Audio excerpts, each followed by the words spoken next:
Кайырлы күн баршаңызға. Менің каналыма қош келдіңіздер. Бүгін сіздермен өте дәмді, ыстықтай жеңіп кететін қатпарлы етті бәліш дайындаймыз. Дайындалу жолын толық көргіңіз келсе, видеоны соңына дейін тамашалап, менімен бірге болыңыздар. Бізге қажетті заттар: ұн, су, сұйық май, тұз, құмшекер, қамыр қопсытқыш. Ыдысымызға ұн, тұз, құмшекер, қамыр қопсытқышты салып араластырып аламыз. Үстінен сұйық майымызды құямыз, суымызды құйып, қамыр илейміз. Бастапқыда венчикпен араластырамыз, артынан қолмен илейтін боламыз. Қамырды жақсылап илеп алғаннан кейін теңдей төртке бөліп, ыдысқа салып, бетін жауып, тынықтырып қоямыз.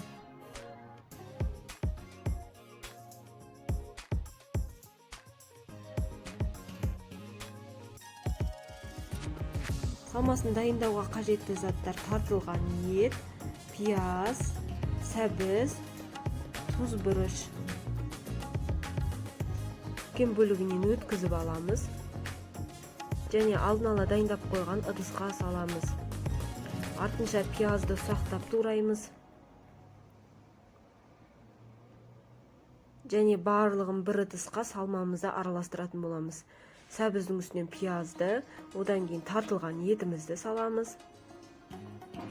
Тұз бұрышымызды саламыз.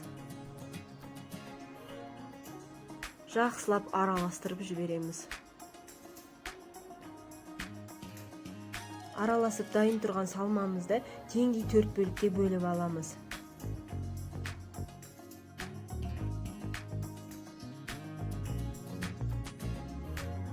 Тынығып дайын болған қамырларымызды алып, біреуінен бастап жая бастаймыз. Бізде 4 дөңгелек шығатын болады. Әрқайсысын жеке-жеке жайып, салмаларын салып дайындайтын боламыз. Қамырымызды еттің қамырына жайғандай өте жұқа қылып жаямыз.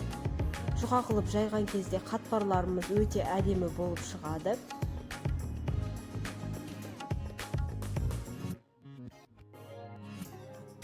Мінекей қамырымызды осындай қылып жайып алдық. Үстінен ерітілген сармайымызды жағып шығамыз. Төртке бөліп қойған дайын салмамыздың бір бөлігін алып, қамырымызға жайғастырып шығамыз. Барлық жеріне бірдей кететіндей біркелкі қылып жайып шығамыз. Салмамызды салғаннан кейін шеттерін кесіп шығатын боламыз. Бірінші үстіңгі бөлігін кесеміз. Одан кейін астыңғы бөлігін кесіп шығамыз. Шеттерін ортасына дейін кеспейміз. Енді бір-біріне қабаттаймыз. Үстіңгі бөлікті қабаттап сармай жағамыз. Оны бетінен жабамыз қайтадан. Енді ортаңғы бөлігін қабаттайтын боламыз. Ортасына сармай міндетті түрде жағамыз. Жабамыз қайтадан, үстінен сармай жағамыз. Үстіңгі және ортаңғы бөлігін бір-біріне қабаттаймыз. Астыңғы бөліктерін қабаттаймыз. Барлық қабаттарды бір-біріне қабаттап, бәлішіміздің формасын шығарамыз.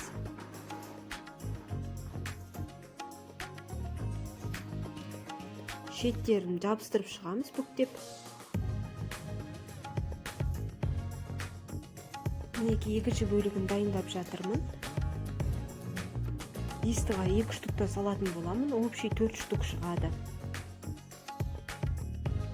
Бәлішті пешке салмас бұрын осылай оқтаумен көлемін үлкейтіп басып шығамыз.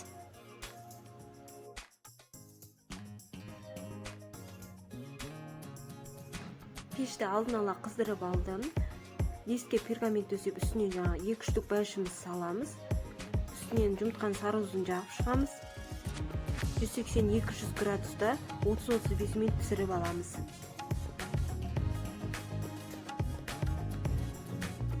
Мінекей біздің өте дәмді қатпарлы етті бәлішіміз дайын болды.